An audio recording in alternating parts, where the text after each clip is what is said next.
Hello, my name is Marcus. I'm the compiler of a collection of therapy quotes entitled Psychoanalytic Self-Awareness Quotes. This is TQ 219 and 220. Therapy quote number 219. There is no truer index to real character than the way we treat the skeletons which we live. Without the skeleton, we could never feel another's sorrow or know another's pain. Let us look it squarely in the face with neither fear or shame, but with gratitude for the lessons it has taught. Let us place a new chair beside the hearth in the cosiest nook and bid the skeleton take its place as the worthiest guest. Let us treat our newfound friend as a fact that had the right to be, and a fact that taught us how to find ourselves. This grim and silent teacher who never neglected or forgot that there is a conquest of ourselves which brings healing and peace of mind. So this slightly poetic description on shadow work was written back in 1899. It's interesting, it was part of the mental hygiene movement at that time. And he's talking about shadow work. So he's referring to everything that's disowned. His metaphor is, that's the skeleton. So it just means the part of you that we don't own. What do we call the lost feeling self? What terms, what metaphors can we create? The wounded animal limping alone in the forest, lost, alone, hungry. Okay, that's in a fairy tale. He came up with the skeleton. There's no truer index to real character than the way we treat the skeletons which we live. The way we treat what's been split off, disassociated, denied, repressed in us. That's what he means. Everything that we put in the bag, that Robert Bly says. Robert Bly has this metaphor that we put our feeling self in the bag, our traits, our curiosity, everything about us that was real, that wasn't allowed to exist, we put in the bag. So that's how do you treat the contents of your bag? You know, our skeletons, right? How do you treat that? That's the test of character. That's what Lowell meant when he said it's man's evolutionary task to look within the bag, to Kristen Wilson said that's the moral revolution, to treat the skeletons, to welcome him as an honored guest who had a right to be. He had a right to be a newfound friend. This fact taught us how to be ourselves. This grim and silent teacher. See, it's your feeling self. That's the grim and silent teacher, your feeling self that you're not fully aware of. But the healing is to integrate this lost guest into your life, you know.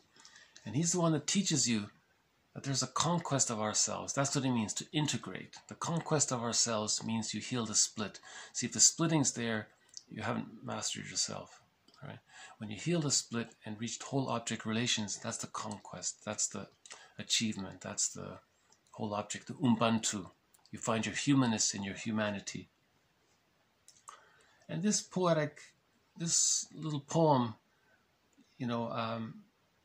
gives permission to be more accepting to what's been lost, Once more. There is no truer index to real character than the way we treat the skeletons which we live.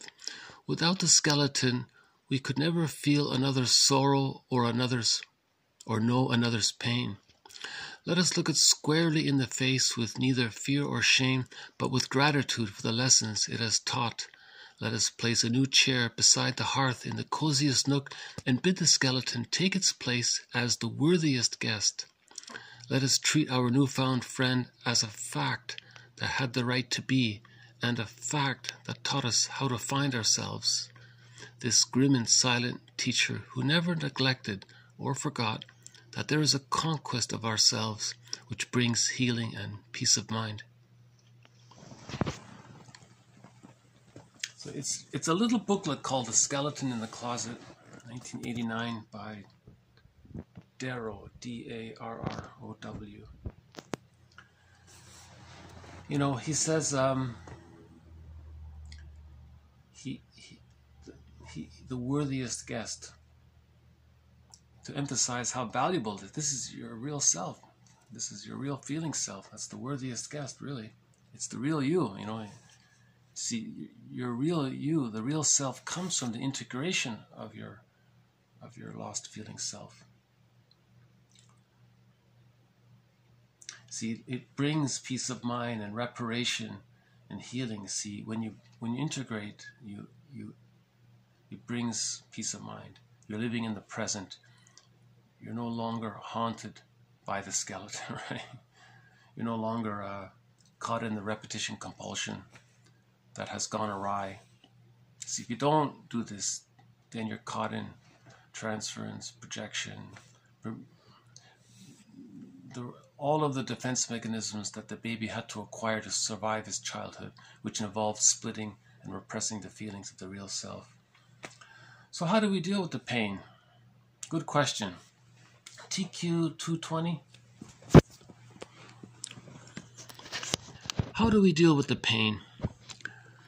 By turning toward this wounding, by accepting it and developing a personal feeling toward it. We overcome it rather than let it overcome us. We must feel the bruises all the way down and not simply accumulate unconscious, undigested hurt feelings with which we cannot and do not deal. Gathering this pain, which has fallen into the unconscious, back into consciousness and suffering it, is the only sure way to end it. All of us are able to express ourselves more freely when we are not brought down by an undertow of complaints, reproaches, and other manifestations of undigested hurt. With a clear opening to pain, we may be able to receive in ourselves what has so often been rejected in us by others.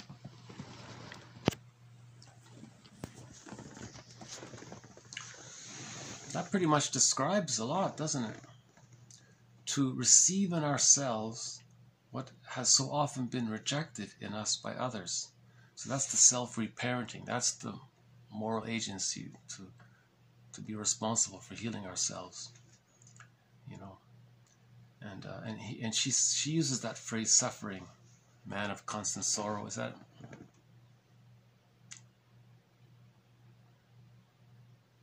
Well, let's keep that song reference out of it for now. She says, gathering this pain which has fallen into the unconscious back into consciousness and suffering it.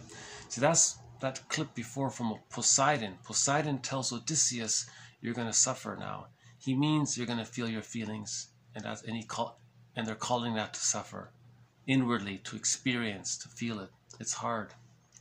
And you have to feel all of it. You have to feel all of it. You must feel the bruises all the way down and not simply accumulate unconscious, undigested hurt feelings. So that's needs to be becoming the curmudgeon, right? Unconscious, undigested hurt feelings. You know, that leads to an undertow, right? So there's that melancholia, pathological mourning. Remember, splitting precludes mourning, right? So, you know, of course, you're limited to doing this alone. You can do more of it with some other person.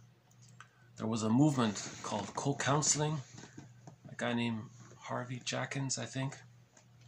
There will be a quote from him in the future video. There's an audio version of one of his quotes have already been posted. He says, just meet somebody every week for 1 hour and take turns half an hour for one person, the other person just listens. And half an hour for the other person, and the first person listens. And just practice this, and you know, I think you need to do I statements if you're going to do that, right? Because then you don't want it to just be a dumping session, right? You need to practice I statements. So if you practice I statements and have a caring witness, and he practices I statements, and you're the caring witness, and you do this every week, you can help to metabolize some of this undigested hurt, so that it doesn't become an undertow, right? And then, of course, that's the whole hope of circles, healing circles, and women's circles and men's circles. They're meant to provide that container. See, if you sit in a circle, already you feel safer. Somebody said just the act of sitting in a circle, your serotonin goes up. Right there, just sitting in a circle, you feel safer. So when you feel safer, you're going to be able to bring up some of those undigested hurt feelings and to experience them. You know, I think maybe some of these men's groups and women's circles maybe didn't work out because they weren't aware. They weren't aware of the difference between dumping and making an I statement. See, you need to make an I statement. The idea is to express yourself, not just to dump. See, if you're dumping, you're just reinforcing the splitting. You're projecting bad mother onto the group or onto the other person, and just re-engaging in that repetition compulsion gone awry. That's the repetition. That's the pathological repetition, or repetition compulsion gone awry. See, a lot of these new agey kind of things, they're just repeating. They don't get it. That's so I give Rosenberg credit. You know, he's built his whole network or organization or whatever, his whole company, based on teaching people to make I statements. Okay, Offner, OFNR, observation, feeling, need, request. Observation, trigger. Now you're back into childhood. A need, you had a need, it didn't get met, you're feeling stressed by it. Okay, notice that. So make it about yourself. That's an I statement. You know. So I'll just do this 220 once more. How do we deal with the pain? By turning toward this wounding, by accepting it, and developing a personal feeling toward it.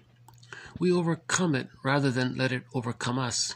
We must feel the bruises all the way down and not simply accumulate unconscious, undigested hurt feelings with which we cannot and do not deal. Gathering this pain, which has fallen into the unconscious, back into consciousness and suffering it, is the only sure way to end it. All of us are able to express ourselves more freely when we are not brought down by the undertow of complaints, reproaches, and other manifestations of undigested hurt. With a clear opening to pain, we may be able to receive in ourselves what has so often been rejected in us by others.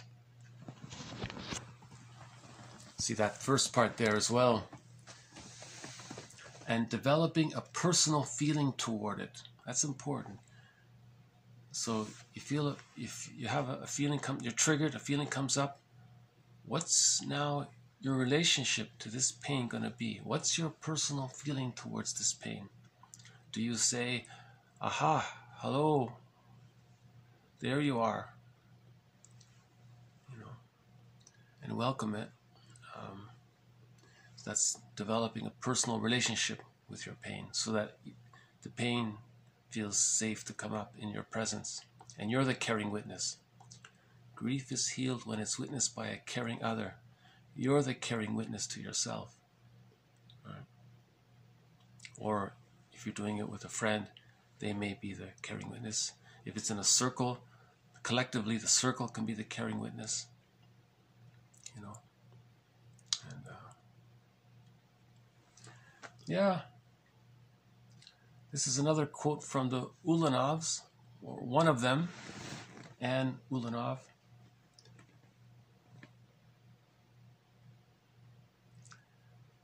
In broad terms, we call this shadow work, integrating what we split off and disassociated. Splitting precludes mourning. Splitting precludes so much. So once again, splitting is when the baby creates an image of his mother as satisfying and one that's frustrating. And by the age of 3, they come together to form a whole object.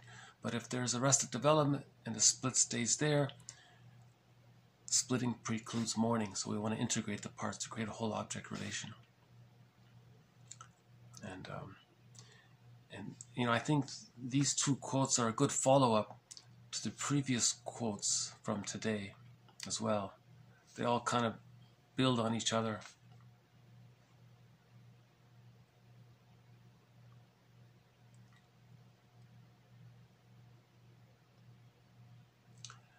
Yeah, it's